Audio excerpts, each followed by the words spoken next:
Meeting is now called to order. Okay, we'll take it from the top. Good evening. Monday, March 23rd, 2026. This meeting is now called to order. All please rise to salute to the flag. Councilman Hablitz, please. United States of America, and to the republic which stands one nation under God, indivisible, with liberty and justice for all. Madam Clerk, can you read the notice of public?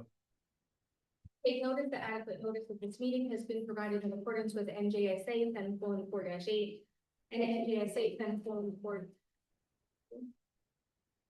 as follows. A notice of the meeting was prominently posted on the bulletin board at the municipal building located at 225 Main Street, Little Falls, New Jersey on January 14th, 2026. A copy of the notice was sent to the North Jersey Herald and News and the Record on the same date. Additionally, a copy of the notice was filed with the office of the Township Clerk on said date. A link and a telephone number to join the meeting virtually can be accessed on the Township website at littlefallsnj.gov. Electronic provisions have been established for the public to participate during the public comment portion of the meeting. Thank you, Madam Clerk. At this time, please call the roll. Present. Councilmember Vanchery. Present. Council President Scoba. Present. Have a motion to approve the minutes of the meeting of February 23rd, 2026. Moved by Councilman Murphy, second by Councilman Hablitz. Madam Clerk, call the roll. Yes. Yes. Councilmember Vanchery. Yes. Council President Scoba. Yes. Have a motion to approve the minutes of the meeting of March 9th, 2026. Moved by Councilman Hablitz, second by Councilwoman Patel. Madam Clerk, call the roll. Yes. Councilmember Hablitz. Yes. Councilmember Vanchery. Yes. Council President Scoba. Yes.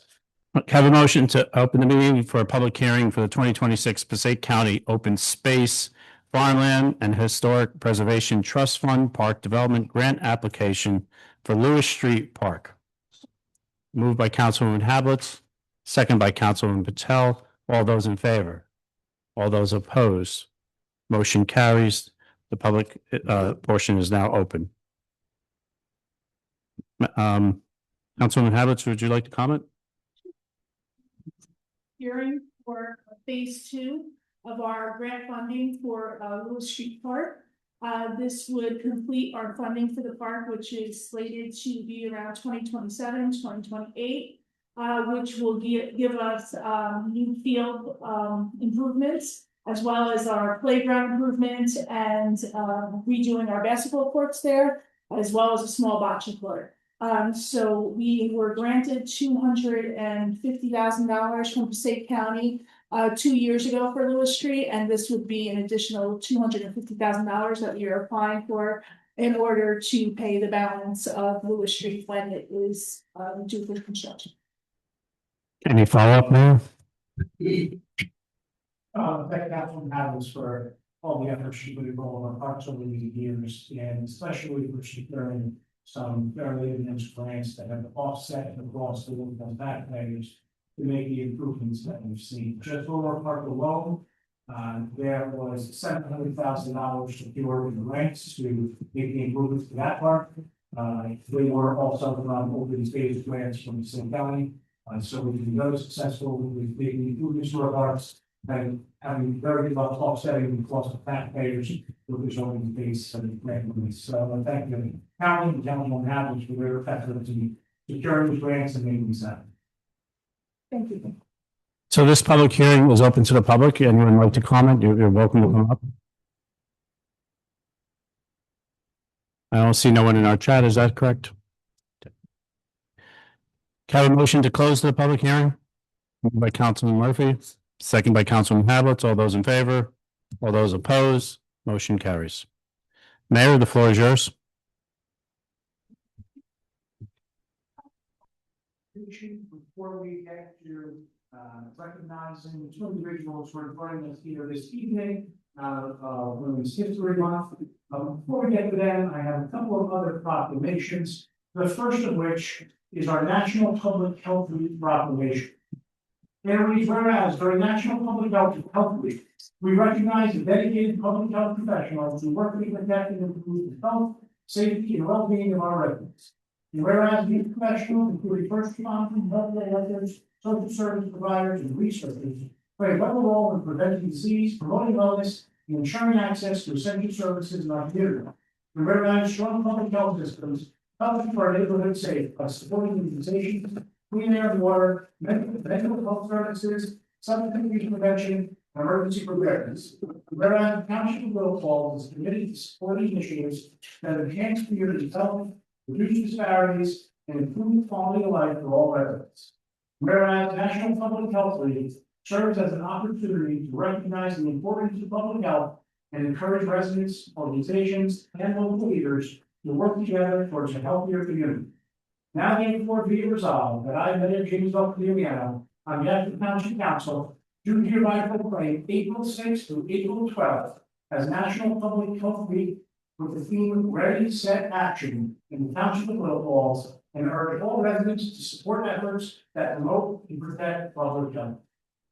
And one of the women we will be recognizing for this evening is doing just that and helping our schools and children in our schools remain healthy and safe. So thank you, really, for your service in that field.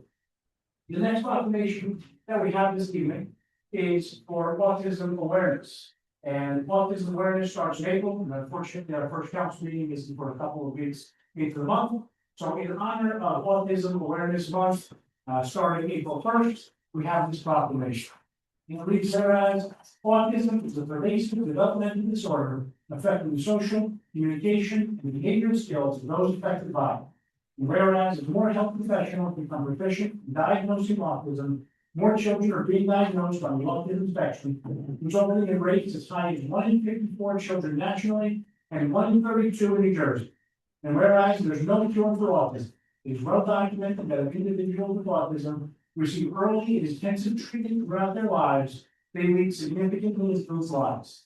And whereas individuals with autism often require a lifetime of specialized and community support services to ensure their health and safety, and support families' resilience as they manage the psychological and financial burdens autism can present. And whereas Autism New Jersey is spearheading an awareness effort in order to educate parents, professionals, and the general public about autism and its effects. And now therefore be resolved that during April 2026, as National Autism Awareness Month, each of us will become better educated about autism and create a better community for individuals with autism. And be it further resolved that I, Mayor James L. Cleary, do hereby recognize April 2026 as Autism Awareness Month in the Township of Little Falls. And Councilman Vinicieri, if you want to talk for a second about the flag raising that we're doing. Sure, thanks, Mayor. So we're doing now. So on April 1st at 6 p.m. outside Town Hall, we will have our annual flag raising ceremony. So all are welcome. We've reached out to the owners of Ethan and Naveen to see if they can join us, as well as FTC kids that come in the past. So if anyone is around on April 1st, please join us at 6 p.m. for the flag raising. Thank you, Councilman. And this evening, we have two individuals here that have contributed a lot to our community. They help make up the fabric of our town, one in our schools and one in the place that all of us love to go. They certainly add to the day-to-day life here in Little Falls, making Little Falls a better place to live. And this evening, we are really recognizing both Julie, including Maddie from Maddie's Town Academy. And before I call each of them up, I want to read the proclamation in honor of Women's History Month. And then I'll say a little bit about each of them. And I'll ask them to come up here, and they each set about a 20 to 25 minute speech there. So we should be out here by 9 o'clock tonight. In honor of Women's History Month, whereas Women's History Month provides a meaningful opportunity to celebrate and recognize the lasting contributions of women and girls whose leadership, vision, and dedication have strengthened and enriched our community. And whereas despite facing inequities, barriers, and adversity, women have continued to persevere with courage and determination, demonstrating that resilience and hard work can overcome even the greatest challenges. And whereas by reflecting on the achievements of pioneers from the past and the leaders of today, we honor their influence to carry forward their example, whether through educating future generations, providing care and compassion, serving our nation, building businesses, holding public office, or exploring new paths. Women have consistently shown that opportunity knows no gender. And whereas Women's History Month is a time to both celebrate the progress that has been made and to recognize the ongoing work necessary to ensure equity, opportunity, and inclusion for all women throughout our state and community. And whereas we take this time to acknowledge and uplift the men and women, both recognized and unsung, whose efforts have helped shape and strengthen our community in lasting ways. Now therefore, I, James Belford Damiano, Mayor of the Township of Little Falls, do hereby proclaim March 2026 as Women's History Month in the Township of Little Falls, and commend all women in our community, especially those serving in leadership roles, for their continued contributions to the betterment of our township. And now, in just a second, I'm gonna say a little bit about each of these women this evening, and ask them to come up to accept the proclamation that we have here to present to them this evening.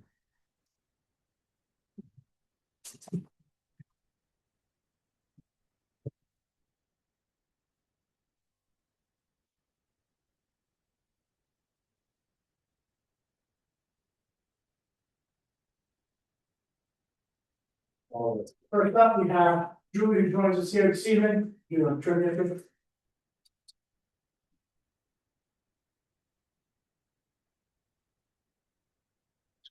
Julie's been a proud resident of Little Falls for 23 years. She's a dedicated school nurse in the Little Falls School District for the past 12 years. Throughout her career, she's shown an unwavering commitment to the health, safety, and well-being of the children and families she serves, making a lasting impact on the community. Certainly can testify that my children have spent some time in their lives. Beyond her professional role, Julie exemplifies the true spirit of service and compassion. As chairman of the Charity and Outreach Committee of the Food Pantry at St. George Orthodox Church, she's worked tirelessly to support those in need, ensuring that families in the community have access to essential resources and care. Her leadership and generosity have made a meaningful difference in the lives of men. Her dedication to service, both within and beyond her profession, reflects her deep commitment to improving the lives of others. Julie, it's our honor this evening, presenting with this proclamation in support of Women's History Month.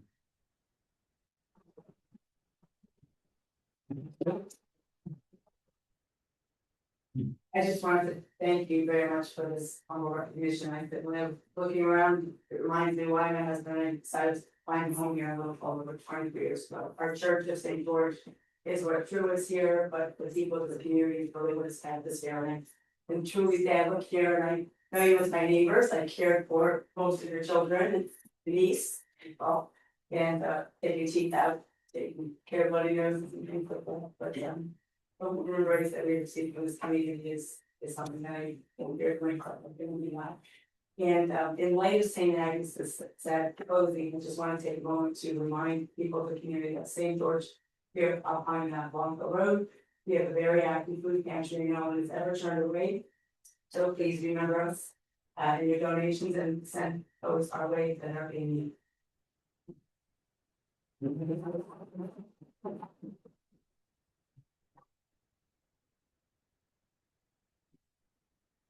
No pass out to the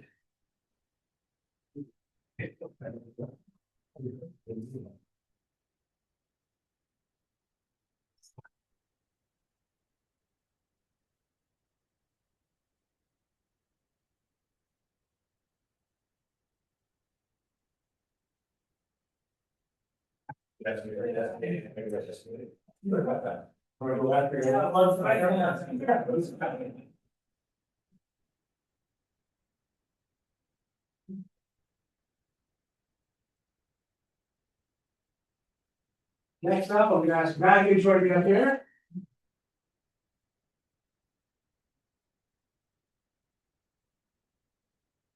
And for anyone in town who doesn't know who Maggie is, but knows Maggie's and the Maggie behind Maggie, this is Maggie from Maggie's Town Cabinet. We're happy to have you here today in person to read you a little bit of my agenda of this problem. Maggie's been a dedicated member of the Little Falls community for over 18 years, having opened Maggie's Town Tavern in 2008. Through this time, she's built a strong connection with the community. She's been a longtime supporter of local public safety in the community. She sponsored Oktoberfest, events for the police department, hosts annual fundraisers for the fire, and hosts annual fundraisers for the fire department. Maggie's also deeply committed to youth development, sponsoring local sports teams each year. She takes great pride in watching young athletes grow, with many returning to work for her as their first job. Her contributions extend beyond athletics, as she supported numerous fundraisers for families in need, including Leon's Warriors, as well as organizations such as START, the Emerald Society, PTAs, and school band programs. Through her ongoing involvement and generosity, Maggie's demonstrated a lasting commitment to the Little Falls community, consistently giving back to the town that has supported her for nearly 2 decades. Today, we want to honor you and thank you for everything that you've done to the township of Little Falls. Thank you.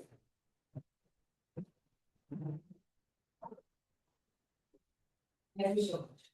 I'm honored and speechless, really. Little Falls has become our home. We could have done it without all your support. And we have my family. I have everything I need. I've been very happy here and hope to continue many more years. And the next generation, hopefully. But thank you for everything and I'm deeply honored.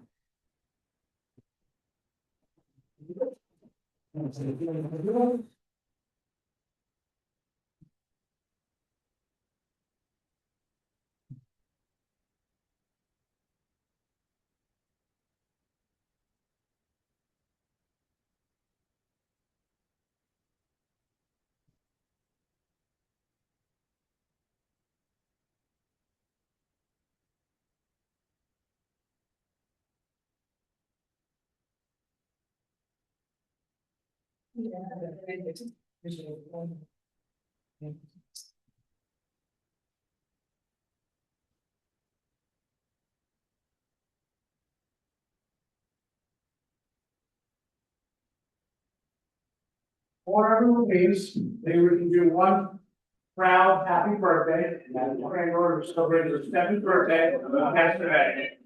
So, all is one, let's say it. Happy birthday to you. What was it? Happy birthday to you. Happy birthday to you. Thanks, granddaughter.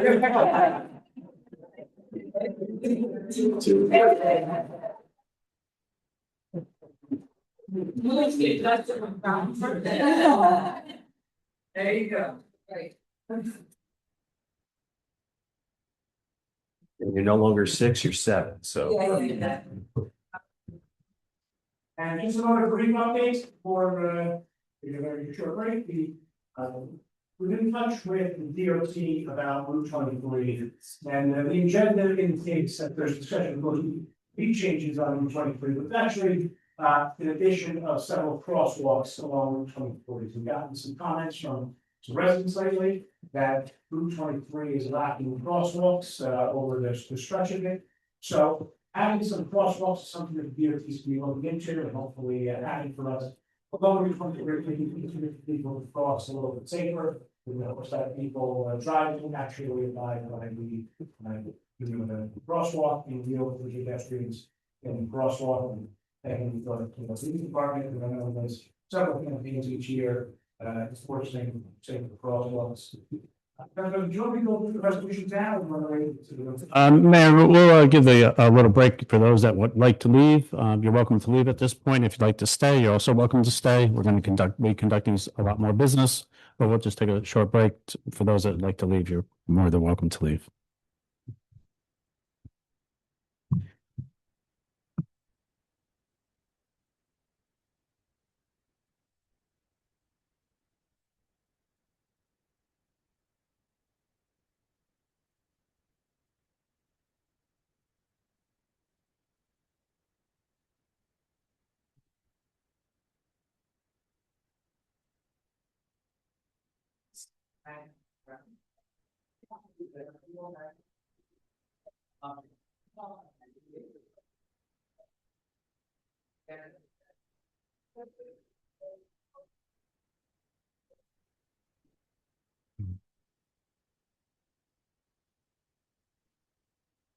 Someone shut the door.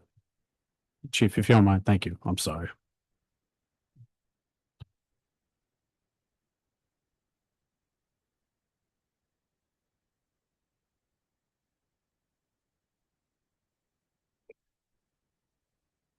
Thank you, Chief. Mayor, resolutions?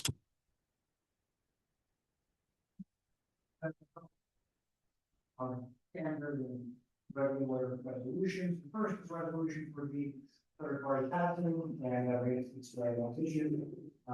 The purchaser or holder of the tax certificate, one payment is made on the property. Pass a resolution to accept payment of the amount of taxing, which will be in particular is block 71.5 in Little Falls. And it is in the amount of $35,504.04. That is resolution A, if the community acceptance of the response, the happy to any questions on resolution? All right, resolution B, I can really time throughout the year. Because they're not passed this year's budget debt, we are passing the resolution B, so authorize emergency temporary appropriations resolution. Appropriating funds to the PFRS, Police and Fire Retirement System Pension System, the PPRS Public Employee Retirement System, the LoSAP, which is the Level Service Award Program for our fire in the town, as well as some judgments, insurance, and buildings and ground costs that were incurred. These are all expenses that will be included in our 2026 budget. We're investing these so that these funds can be appropriated now and payments can be made to each one of these entities. Any questions on resolution B? All right, resolution C, again, somewhat standard as we approach ends of years, we're over the beginning of this year, this is 2025. And this is addressing the closing out of some of the budgetary items where we moved some funds around when we realized at the end of the year that we were short in some areas of our budget and had some excess in other areas. That's why we went to appropriations and funds where we had some excess funds to some of the lines that where we were running short on funds relative to the year. Again, standard resolution of the federal fund for year resolutions. Any questions on resolutions? Resolution D, as we do when we purchase vehicles through or any resolution to purchase two vehicles or a police department. This is resolution B. Again, very simple. There will be a quarterly payments made of $6,400. Any questions on resolution? Resolution E. Resolution E. I don't know. Councilor wants to expand on this, but one of the things that we get asked from time to time for the municipality is for utilities to utilize our utility poles that are placed throughout town. This in particular is a company looking to add a fiber optic cable throughout the municipality or a route through the municipality to give them some interconnectivity between some of their various sites. And it is in the public right of way on the utility poles, it's local cabling. It'll be one more of the hundreds of wires already on the poles. From time to time, we have requests from utility companies to add wires to these poles. This is just one of those requests. Any questions from the council or councilor if you'd like to add anything on this? No, Mayor, this is before any entity gets access to any utility poles. This entity, like all others, need to get proper licensing from the FCC, and Ms. Quattron's office and my office made sure that this entity was properly licensed and an appropriate body to make this request. Obviously, we would not let anybody just have access right away, but once again, as the mayor indicated, it's going to be one of the multitude of wires that you're going to see on utility poles. So unless you're counting the wires, you won't notice it. Thank you. Resolution F is one that typically get emotional about in the sense that this is another fair share permanent marketing plan for the municipality. And as everyone knows, this is our obligation as the state has thrust upon us to meet our affordable housing obligation and new 174 unit obligation. And this simply says, in short, the town people group has to address its 2025 to 2035 foreground obligation that the state has now said that they are required to meet in our affordable housing limit. Any questions on resolution F? All right, resolution G is a resolution applying for a CDBG grant for 2026. And CDBG is a community development block grant. This is grants that are offered by the county through the U.S. Department of Housing and Urban Development.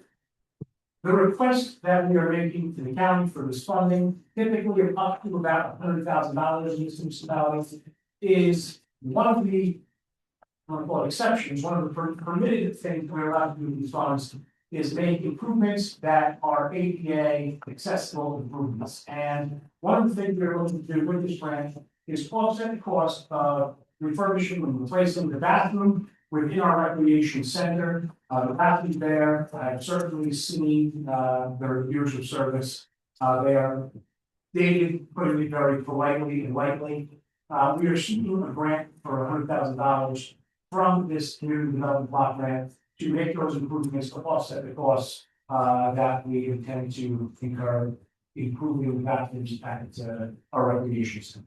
Any questions on resolution G if you want? All right, resolution H, we're again jumping back to a fair share housing resolution.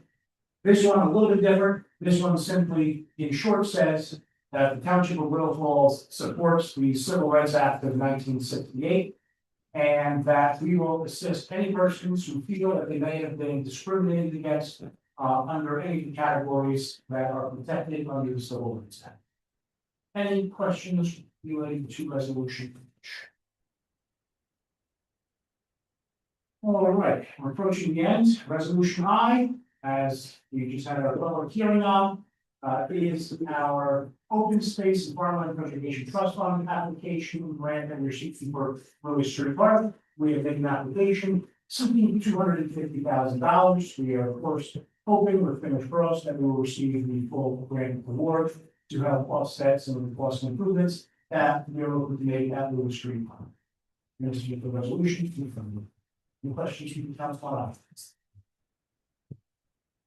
All right, the last but not least is simply the treasurer's certification of available funds. Resolution J, again, a regular and ongoing resolution that's backed by this council, laying out the current fund, grant fund, capital fund, animal control, special trusts, and affordable housing trusts. Any questions from council on resolution J? Or have the end of the resolutions and the meeting is back on. Thank you. We're going to move to the consent agenda. Madam Clerk, we have a last minute addition to the consent agenda. Can you please read that? We have a request from the Tri-Town Christmas Parade Group, just requesting permission for a can shake collection to be held Friday, April 24th and Saturday, April 25th at several intersections in town. Those include Long Hill Road and Notch Road, Main Street and Stevens Avenue, Main Street and Union Avenue, and Main Street and Pompton Avenue. Hold on the consent agenda unless any council members have an issue with that last addition.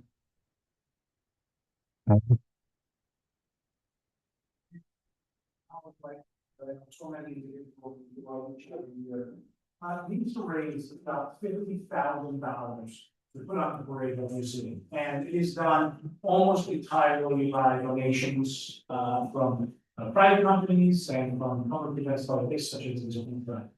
So this is just one of the ways that these individuals that help run this parade look to fund the costs associated with this parade. So your generosity in donating, if you do drive by one of the fire them with their boots out, is greatly appreciated because it's certainly an event that the most people in this municipality I know love. Yeah. It's a great way to kick off the holiday. Make sure.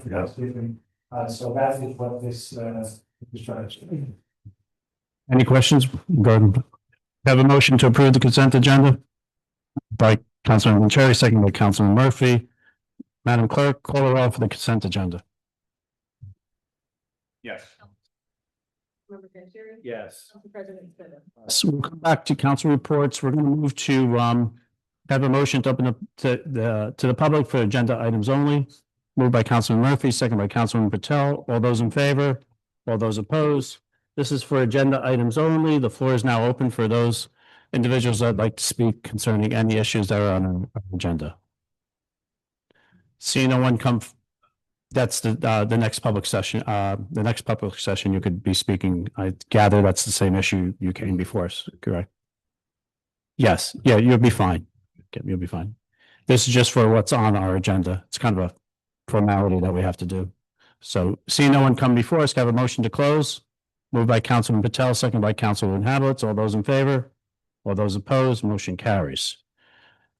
Can I have a motion open to the public for general matters? Madam Clerk, I'm sorry, moved by Councilman Hablitz, second by Councilman Patel. Madam, all those in favor? Aye. All those opposed, motion carries. Madam Clerk. Council, we visit the council president. It is preferred if you give your name and address for the record. Comments are to be limited to 3 minutes. However, if appropriate, you may be granted additional time in the sole discretion of the council president.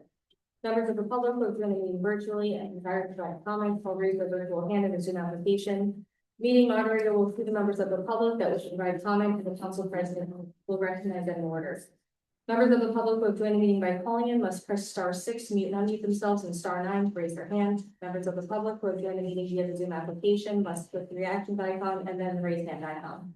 Once the process is complete, we will return to the regular order of business. So the floor is now open. You're welcome to come up to the podium. You just say your name. You don't need to say your address.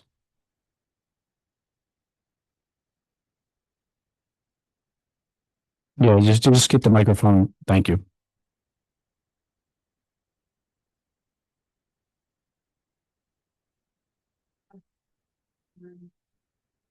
Differentiating residential after usage of weed blowers, lawn mowers from 8 p.m. till 6 p.m. So does the council have any comments regarding Ms. Klein's request that we change the ordinance to a different time? In looking at this at your request, as you heard my comments at the last council meeting, we govern for the entire township. And in thinking about this a lot, those when the summer comes and those individuals that don't have a landscaper to cut their grass and they get home, I would say around 5:36, and they start to cut the grass and to maintain their yard. It'd be for me, it'd be personally challenging to bring that hour to 7:30 or change that ordinance to a different time. I understand your concern and the bothersome, especially with the leaf blower. They're loud. I understand that.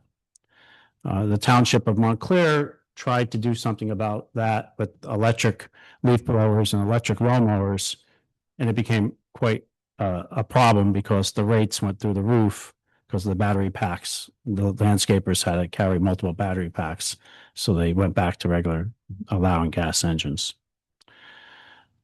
So at this time, the council is not willing to move off of the time, but you're welcome to come back to us again at every meeting if you like, or with other residents to talk about, the bothersome about a neighbor that's, I guess, causing issues that you don't like because they're running their leaf blower or until 8 o'clock. Of course, after 8 o'clock, you're welcome to call, and that person will be noted that they can't be doing that after 8. But thank you for coming to us. The floor is still open.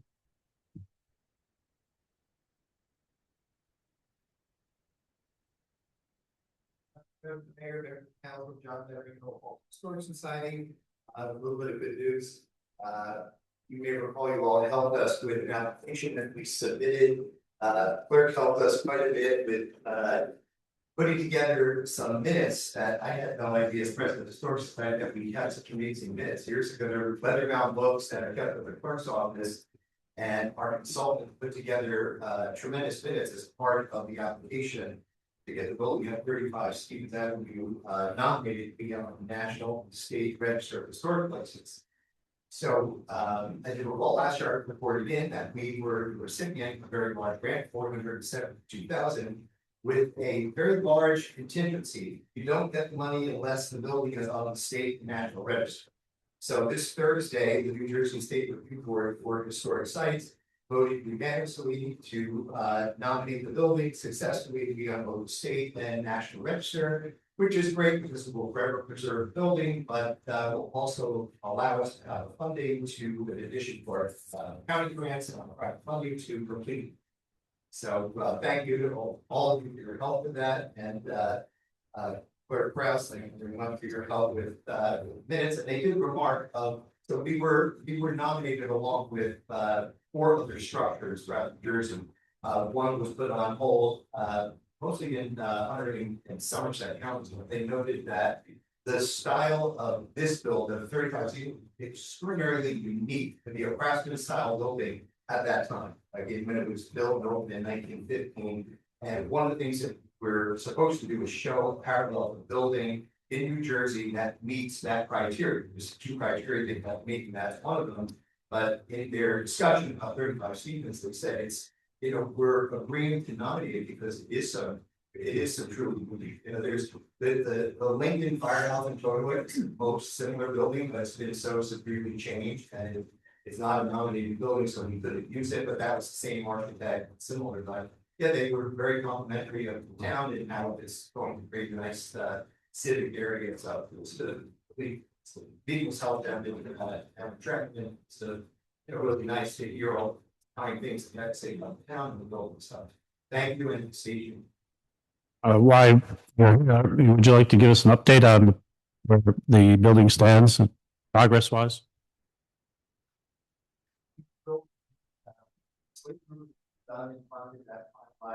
Seeing the copper accents going on once the landscape is done, but most substantially is the window project. So we started, all the windows on the first floor have been replaced with period correct Colby windows, and we, much like the township, has filed an application for the state county. Last year, we were recipients of 2 grants for the county, 1 for windows, 1 for doors. It's not enough. We have to supplement that with funding. So the doors are on order for being made by Vintage Millwork in Lancaster. I can share some pictures with you. So bringing back the original door where Eagle Hose was, mahogany doors with tinplate glass and the matching front and rear door. New door on the Mars Canal side, and even a new door upstairs where the fire escape is. So that's all funded, paid for. That's happening this spring, summer. We don't want to put brand new doors in until the front landscape stuff. So we received a grant from ARP. That grant is going to fund a portion of the front landscape. With as council mayor knows, a little pile of money you can use for the park. You just don't want to put all these new features of the building with excavators and rocks being, thrown around while you're trying to pave the site. So we're gonna wait till that's done, but this year you'll see that done, the front done, the landscaping, all the new windows, and new doors go in. And our 2026 grant is to complete the windows on the second floor. We've hired a MEP consultant, mechanical, electrical, plumbing consultant, to design the entire plan of the building, Energy Star plan, it'll be an all electric building.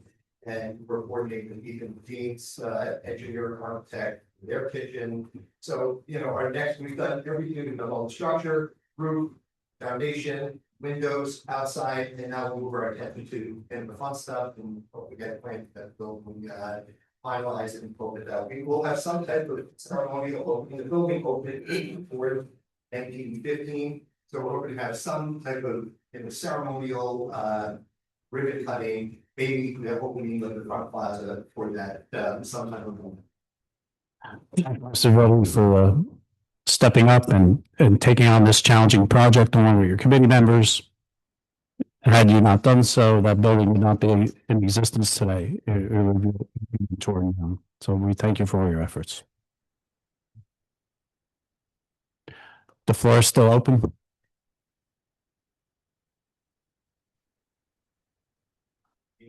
And I think it was anything that's done for the parking on road. I recently moved there in November. Right now, I actually living in the apartment on great on the village that ordered it. And when I was there were never any worry about parking. There were always more than enough parking spots for the garages. And now, realize that many residents are parking on the road for 2-3 days at a time. When I got built into their parking, they say, "Oh, there's parking just not right next to my building." And in winter, it makes it extremely difficult for me to get in and out of my driveway. If I don't get there by 5 o'clock, then I have to pull it, then back out, pull it down the street in my house. There's something to be done. Mr. Gordon, is that correct? You said, and so you lived in that complex? Right. So this issue has come up quite a few times, and we actually walked that entire parking lot years ago. I know the mayor did, and I know Councilman Murphy also brought this issue up. And there is parking at that apartment complex for all the residents that live there. Okay. The issue is that some of the residents that live in that apartment complex don't want to walk far, so therefore they park on Crestmont to go into their living quarters. Would you say so? Is that the case? Right. So the roads, as Mr. Gordon, are owned, are not owned by anyone. Actually, anyone could park in front of anyone's house. So this issue, we've talked about this issue in the governing body, and some ideas that have come up is to maybe possibly do permanent parking. Yeah, which has been tossed around and discussed. Permit parking also has its issues, because if you have your family members come over or a party, until you getting permits so that the police department would not ticket the cars. We have not come up with a resolution yet. I appreciate you coming to us and bringing this to light. We will discuss it once again, along with the mayor, along with the police department, to see if that quality of life issue could be addressed and what can be done. All right. The floor is still open. Did anyone wish to comment on the Crestmont Road? No? We do not have parks where and implement a permanent parking program in town anywhere is administratively very difficult. It may even now hiring an additional employee because we are running much better variables in the municipal building, and the police are similar with variables in necessity. To administer that type of program, I think the proposals to administrative difficulties is one of the reasons I was steer away from that. A number of residents in the area have proposed to us, no parking or parking vans along that section of roadway, which may then make it more difficult, or it's easier for residents to park in parking lots that are provided in Great Village, rather than on Crestmont Road. But the issue with that is that you and similarly all neighbors to you would also be prohibited from parking on roadways in front of your homes. And we know when you have guests over and driveways are filled, that presents its own difficulties as well. That's not to say that both of those are, and that's something that for us is easy to do. But within that, the residents in the whole consecutive pieces in the area agreed that that's something they would want to be something that was to happen in that area. Potentially, and what you may see is that because of the width of the roadway, it's difficult for you to get in on the driveway where vehicles are parked around your driveway. And with that, and one solution may be if we were to prohibit parking on one side of the roadway rather than permit on both sides. They artificially widen the road because if somebody parked up to your driveway, you start cutting your wheel earlier than you would otherwise be able to if there's cars left on both sides. Something that we've done in a number of neighborhoods, such as our Jackson Park area has similar issues. Park area found similar issues where one side is blocked from street parking, which makes it easier for residents to get in and out of the driveways. So that's something, and that's one of the bigger issues. That's something that we can also consider. But again, just like to do with, I think, the general consensus of the entire neighborhood, which there may very well be honest. Yeah. Again, it's the easier solution is prohibiting parking on one side of the road or both sides of the road, from the perspective of administratively addressing. Again, the permits is something that's come up a number of times, not only for Crestmont, but for roadways near State Valley High School, where parking is difficult weekdays during school hours, where now parking is prohibited on roadways more than 2 hours in the areas during the day. So there are potentially some solutions. You're saying vehicles are parked there days and days and days at a time without moving. We do have an abandoned vehicle ordinance now, and if vehicles are truly abandoned, and they're left there for more than a couple of days, weeks of time, I think our ordinance was up to 3 days. That the chief that vehicles can be guided for 40 hours. But, you know, it'd be a little bit of a tough pill to swallow if somebody parked there on Friday, you just happen to stay all weekend. They come out Monday morning and not see their vehicle there because they were parked more than 48 hours. That I think is a little bit not valuable to me as a solution. Again, maybe some of these other options may work. I'll certainly need a contact, people are at the meeting. We're going to meet with all the neighbors in the neighborhood again to see if there is a solution that kind of fits for everyone. But again, permits is something we can consider. Again, it's just difficult to do. Motion to close it to the public. By Councilman Patel, second by Councilman Murphy. All those in favor? All those opposed? Motion carries. We move to council reports. Councilman Murphy, would you like to read us off?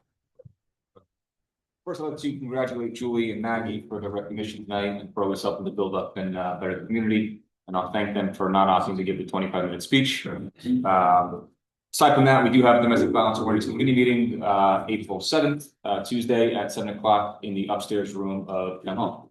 Well, that's President. Thank you. Thank you. Councilman Cherry. Thanks, Council President. I also want to thank Julie and Maggie.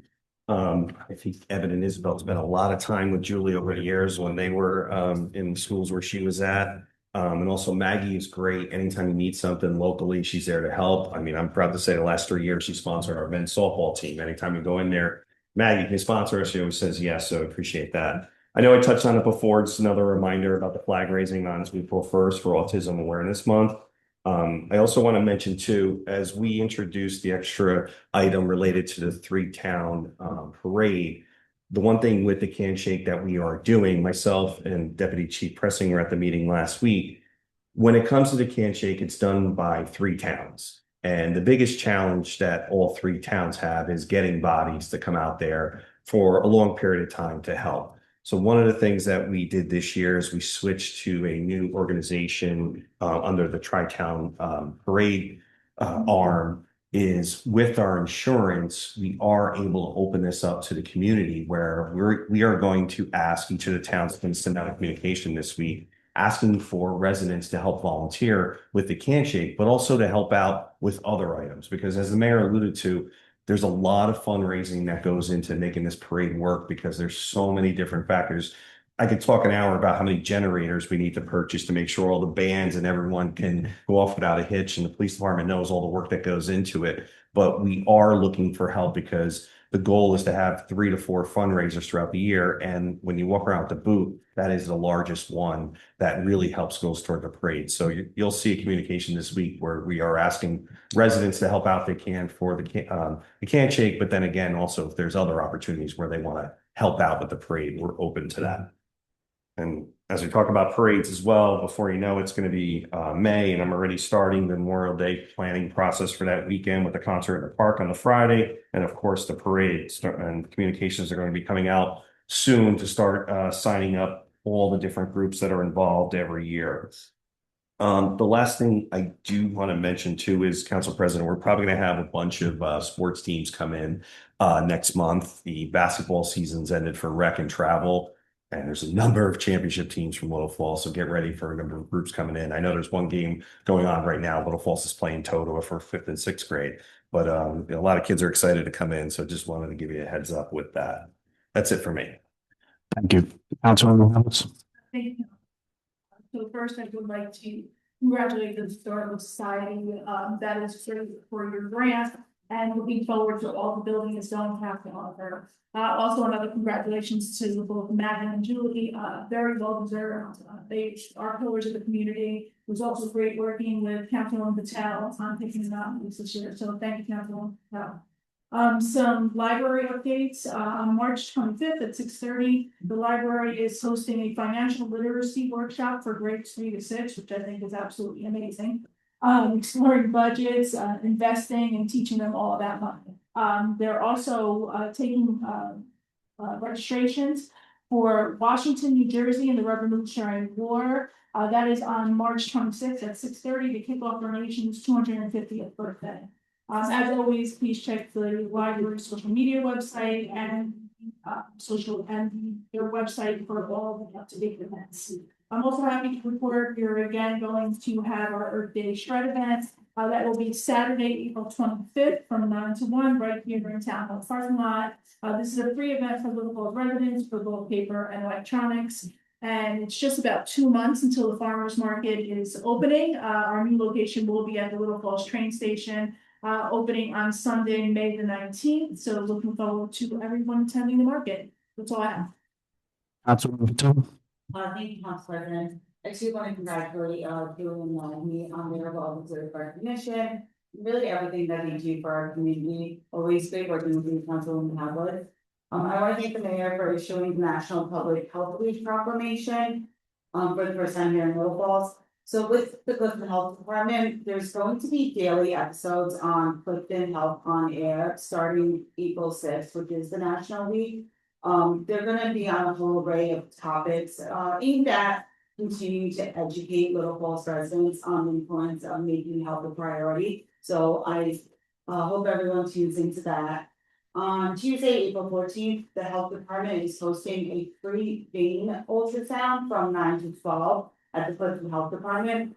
So the residents suffer from varicose veins, spider veins, general pain while walking, things of that nature. It's a great idea to go get checked out, and you have to register, so if you're interested, please call Riel at 973-470-5773. And just a reminder for those that are looking for updated health information, the health department website, our Little Falls town page, we continue to post weekly the vector-borne surveillance reports and COVID-19 and respiratory illness activity reports. So you can check those out, kind of keep track on where things are headed and, you know, continue safety. That's all I have, Council President. Thank you, Councilwoman Tom. The county is giving out free test kits. This is first come, first serve. You can pick these kits up at Passaic County, 930 Riverview Drive right here in Totowa. The kit includes instructions, a self-addressed envelope, and it will be returned, the test results will be returned to the homeowner. It's, these are free, and if you feel like you have a basement that you may be wondering if you have any radon, it's a good thing to do. The police department is going to be holding a senior scam seminar on April 9th at 10:30. Yeah, so I almost left that off, right? But it's interesting, right? How people pretend they are police or how they are someone and they're really not, unfortunately, right? And especially in the banking industry, how you'll get a call and you'll be asked for your ATM number because they have some personal information on you and you give them that number. And next thing you know, your hard-earned savings are gone. And you're not going to get them back. This is really serious. Scams have picked up tremendously in the past couple of months, in the past year. I think it's in the billions now that they're saying how much scamming is going on. So this is April 9th from 10:30 to 11:30 at the Little Falls Civic Center. We have our senior luncheon, our St. Patty's Day program. I want to thank the council for helping me out and the TJ, Vince, Cynthia, John, and Zana. It was a great program. It was an awful lot of fun. Thanks to ShopRite for taking care of us. We had over 95 seniors, and it really went. The program was a lot of fun. There was some talk about moving the program to the rec because we are now at max. We cannot take on any more guests. But I don't think that's going to probably take place. There's a little issue, I think, with maybe the kitchen. So we will be again at the Civic Center. But I want to thank everyone, especially the council members, for coming and serving the food. We're serving 95 people and getting them through the line and making sure they're happy is an easy task.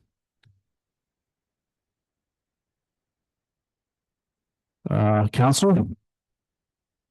Just briefly, Council President, since the last meeting, Little Falls has filed all of its affordable housing ordinances with the program, so to speak. So Little Falls continues to have immunity from any builders remedy lawsuits. Little Falls has completely complied with the statute. Unfortunately, as I've talked about on prior occasions, efforts to relieve municipalities of this burden, not necessarily in terms of providing affordable housing, but in terms of how these numbers were calculated and the methodology that the state employed to move this along at breakneck speed. Unfortunately, those efforts were not successful, but nevertheless, the most important thing is that Little Falls complied with the law, and that Little Falls retains its immunity from any future builders remedy lawsuits for the next 10 years. So until 2035, Little Falls is in compliance. Thank you. Chief Pressing. As previously spoken at the last meeting, we had planned a sustained enforcement activity, right? Directed enforcement over St. Pat's weekend. Not to bore you with stats, but just in that short time frame, we had 5 officers go out there, stopped over 72 vehicles. I'm sorry, what was that? 72 vehicles, 32 summonses. The details are right there. There's one arrest, just put my detail home. And that's through the sustained enforcement. So no cost to the municipality. Next up, we just received the Division of Highway Traffic Safety Grant. Will encompass all of April. So we received $7,000. So over April, we'll have them out there. Distracted driving, specifically cell phone violations, but that'll be at the top of the list. Outside of that, mentioned the senior scam class. It's going to be put on through our community policing section. So anybody knows anybody, be a good class to get out there and gain some information. We see those things quite often, and substantial amounts of money that is lost when fell victim. Junior Police Academy applications are now available over at headquarters. That will be starting June 22nd. So anybody has any kids out there, get involved. It's a great program, good activities. Trying to schedule a new field trip this year, and it's a good time. Outside of that, Deputy Chief, do you have anything to add? That hand on the wall. Thank you. I want to thank Cynthia and Vince for assisting me in putting the agenda together. I know we had a little bit of a go back and forth. I want to appreciate, thank you for your cooperation. Have a motion to adjourn this meeting. Moved by Councilman Vanchery, second by Councilwoman Hablitz. All those in favor? All those opposed? This meeting is now closed.